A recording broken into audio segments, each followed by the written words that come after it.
Hello, my name is Jessica, and today I'm going to be interviewing my mock client, Kiana, whose presenting problem is going to be homelessness, and she's going to be coming here in need of resources.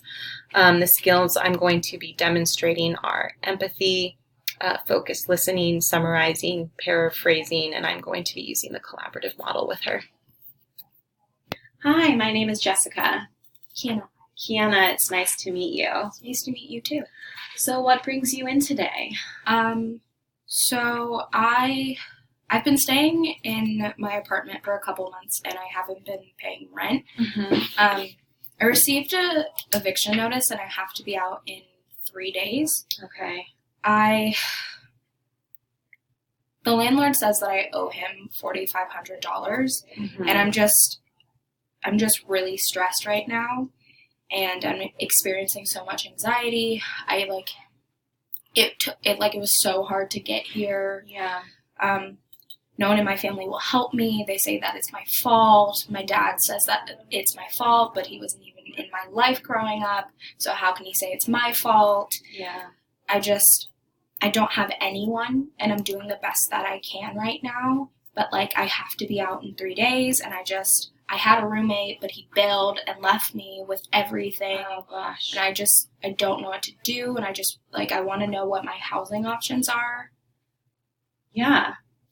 Well, it's great that you decided to come here despite all of these barriers like transportation.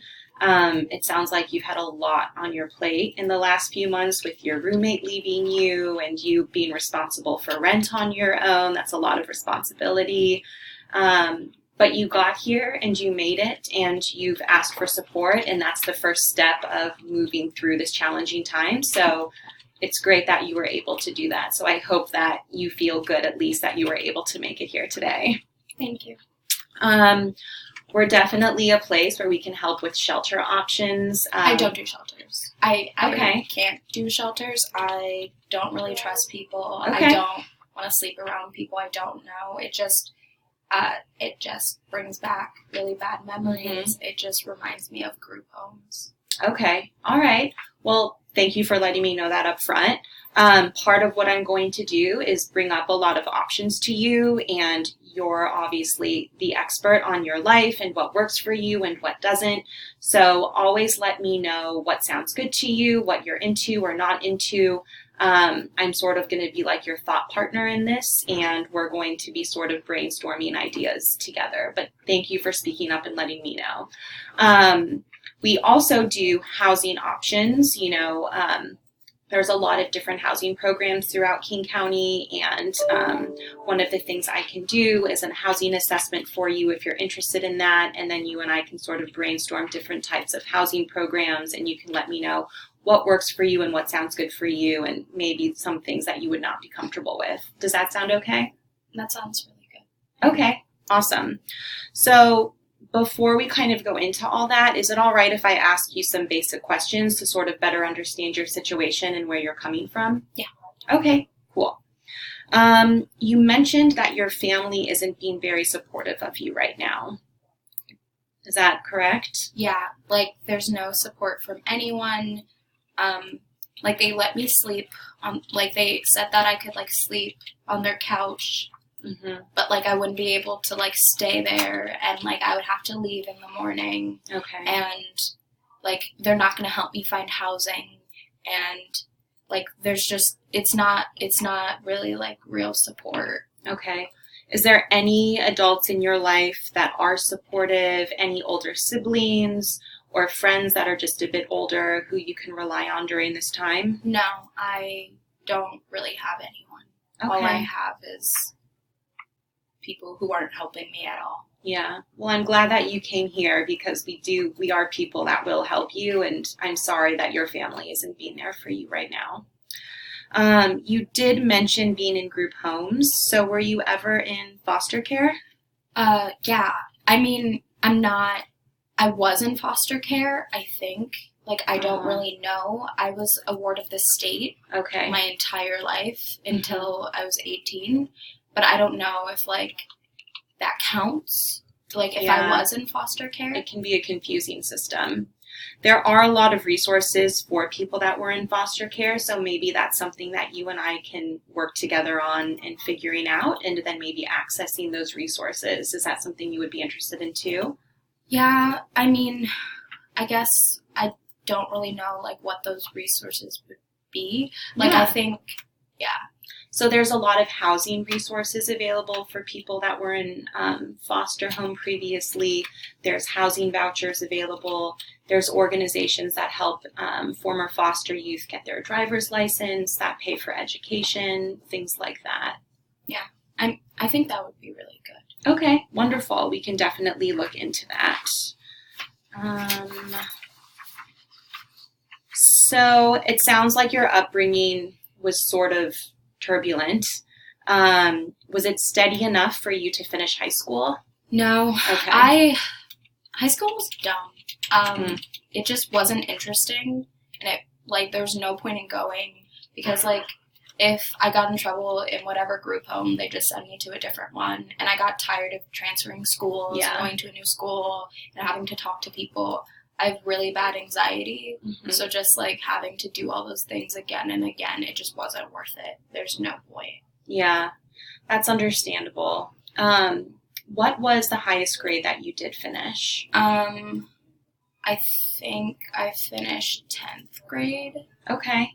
And did you notice that you had any difficulties in certain subjects, or did you ever have an IEP, anything like that? No, I didn't really have anything like that. I just didn't really go to school. It was just there wasn't a point and I didn't like it. So I just stopped going. Okay. So here at the center, what we do have, which is kind of cool, is a classroom that's run by Seattle Public Schools, and we have a teacher and a teacher assistant, and it's Monday through Friday from 9 to 3, and it's kind of like a come as you want to participate. They don't take attendance. We really cater to you and your needs and your schedule, and it's just downstairs if maybe you want to check it out after this. Yeah, I mean, that'd be cool, but I think I'd rather be in college. What is it, how is a GED gonna help? Can they get me into college courses?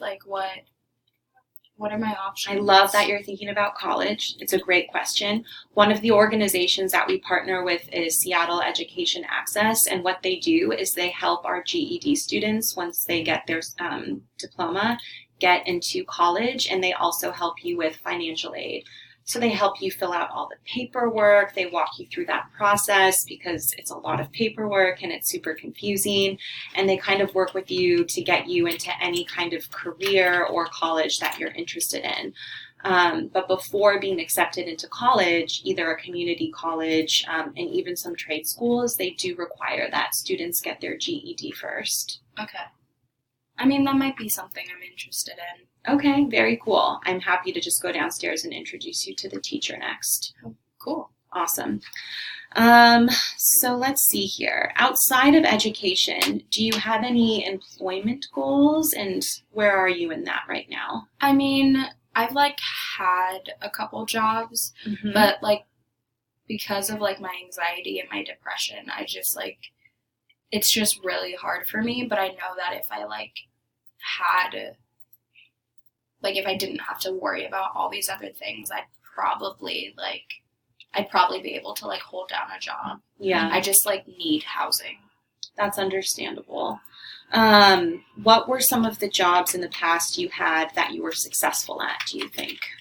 I mean, I've done a lot of fast food and cashiering. So I guess I'm good at that. I could probably do warehouses if I needed to. I don't really want to.